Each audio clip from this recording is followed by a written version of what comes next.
Criticism began with the nomination by the Prime Minister of 3 special advisors with the rank of minister. The nominations brought back to the government 3 former ministers who had been let go of by the President. We have been meeting with a group of experts, and we are drawing up plans to contest this decision in court. We want the government decrees to be cancelled, because if we accept this decision, we will be opening a Pandora's box. Far from all the arguing and disagreements rocking the political world in Mali, the chiefs of staff of the armies of ECOWAS countries were meeting on Friday in Abidjan. At the heart of their conversations is a possible military intervention in the north of Mali. But ECOWAS countries are having real trouble putting this together because of serious disagreements within their ranks. After being accused of playing a vital role in the rebellion in the Democratic Republic of Congo, Rwanda's President Paul Kagame has said that he is launching a special program that would drastically reduce Rwanda's overdependence on foreign aid. Much of Kigali's development programs come from its European allies, who have threatened to stop providing development aid if Paul Kagame does not stop meddling in DRC's protracted conflict. Rwandan President Paul Kagame has announced a new campaign to launch a development fund that aims to reduce Rwanda's dependence on foreign aid. A number of guests present at the launch, made in a big hotel in Kigali, immediately gave their donations.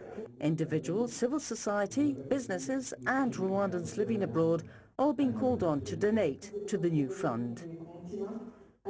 This is not a tax, it's not obligatory. The name of the fund, Agashiro in Kinyarwanda, means dignity. The fund will restore our dignity and reinforce it by contributing to our own financial development.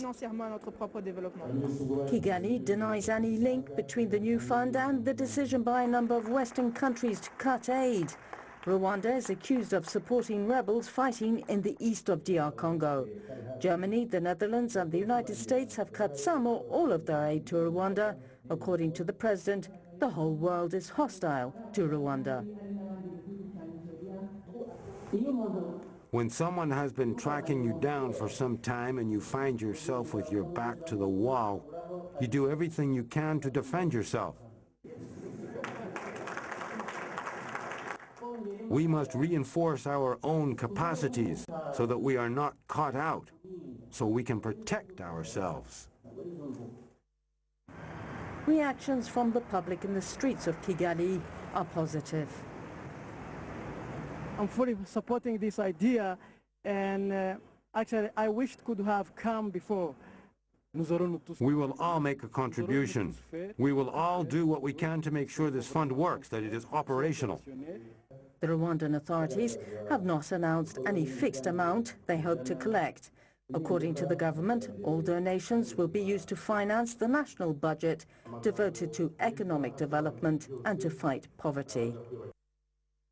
A court in Norway has sentenced the lone gunman who killed 67 people in Utoya Island in a shooting spree and 10 others in the capital Oslo, to 21 years in prison. While in prison, Anders Behring Breivik is going to spend part of his time behind bars writing an autobiography about his links with extremist groups critical of the spread of Islam in Europe. And as we hear in this report, some Norwegians believe the terms and conditions of his prison sentence are soft, given the seriousness of the crimes he committed. Anders Behring Breivik, who killed 77 people in 2 attacks in Norway last year, has been found sane and been sentenced to 21 years in jail by an Oslo court. He arrived to hear the verdict in person. Breivik carried out one of the worst shootings in Europe in the name of his fight against Islam and multiculturalism. Although psychiatric experts disagree on some points, he was eager to be found responsible of his actions, and his lawyers said that should he have been interned in a psychiatric ward, he would have appealed the court's decision. He smiled slightly as he was told by judges that he would face the maximum prison sentence. Most Norwegians are relieved by the outcome of this court case. I think this is a relief for everyone, and yeah, I think this will be like positive for most Norwegians. People wanted this verdict, and it will give us an opportunity now to sort of get rid of him for a while and have him behind bars. Breivik looks set to spend most of his future life in the Isla high security prison, and his sentence could be prolonged. He will be placed in 3 cells of 8 square meters, including one he will use for physical exercise. In the other, he will also be able to use a computer, although he will not have access to the internet. His lawyers say he will spend his time writing an autobiography that will reveal information on the Neo-Templar, or international Christian military order he claims to belong to. Many Norwegians believe his prison conditions are too comfortable. We now take a second break. We'll be right back.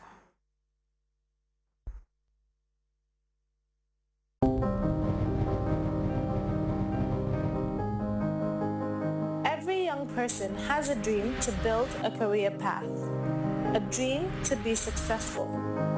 The avenue to the world of success is built by passion, patience, sacrifice, drive, and motivation. In this TV series, presenter Abdullah Baji would be meeting successful individuals to talk us through how they made it to the peak, and also offer expertise counseling to youth who aspire to become successful, develop, and transform our beloved country. Issues confronting the sense of development of the young would also be discussed. Join me every Monday at 19:15 GMT. I'm your host, Abdullah Baji. Welcome back. With most Newetan zones preparing ahead of the seasonal championship, committee members are pushing to put in the final pieces to their preparations. Ababakar Senghor visited one of the more popular Newetan centers and reports members are hopeful of providing the Bakau community with a viable football field in the coming football season. Welcome to the Bakau Community Football Field, a venue more akin to a grazing land than a field fit for a football showdown. This field's condition stems out of years of neglect and a perennial lack of direction in the way the piece of land can serve its purpose. To ensure that is done, the new interim committee has kick-started the regeneration drive to inject life into one of the most vibrant sporting communities in the country.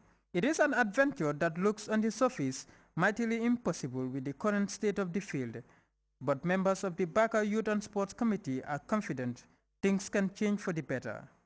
Trying very hard, and every other day me with my executive, we always have a meeting. This field is our headache. We don't even sleep because if you can see, the past years is, normally Bakau goes and play at the Independence Stadium, and this time round what I told the club reps is we are going to play in our very old field because it's just terrible for us to go out and play there. Why we want to play here simply is, all right, we spoiled it, let's come and play and find solution to the problem. If people saw us playing there, at least they can come on our aid. But if we are running away from our own pitch that we destroy for ourselves, people will not come on our way. It is a bold new approach, and the idea was given its first endorsement when Sports House, one of the country's leading sportswear dealers, donated this giant trophy to the committee. If you want to take this game that was existing at the park there at the stadium to be brought here, it means you have to make sure that this place is convenient. If it is not convenient for the time being, start it convenient and then you move on. But again, we believe that because of the cream that we have and the youth that are coming up, these are people who deserve to be given a better field. And if they have their talents, they can better maximize their talents if they have a comfortable, convenient environment. For clubs vying for the prestigious Newetan tournament, steps taken by the new interim committee are signs that life on the field is slowly returning to normalcy once more. But Bakau and its sports will need a lot more effort through valuable support to re-inject life into this football field. On Monday, as information to you, our partners, the Fajara Barracks, these people are not only soldiers, they are our partners, and they are part of our community. So we have been discussing hand in hand in terms of security and in terms of community work, and they felt they are part of us, they are part of Bakau, and they are coming out on Monday with all the clubs, also club reps, to clear the field to make sure it's a playing field. In the next few weeks, this football field is expected to be the scene of massive work to ensure the community enjoys the fruits of its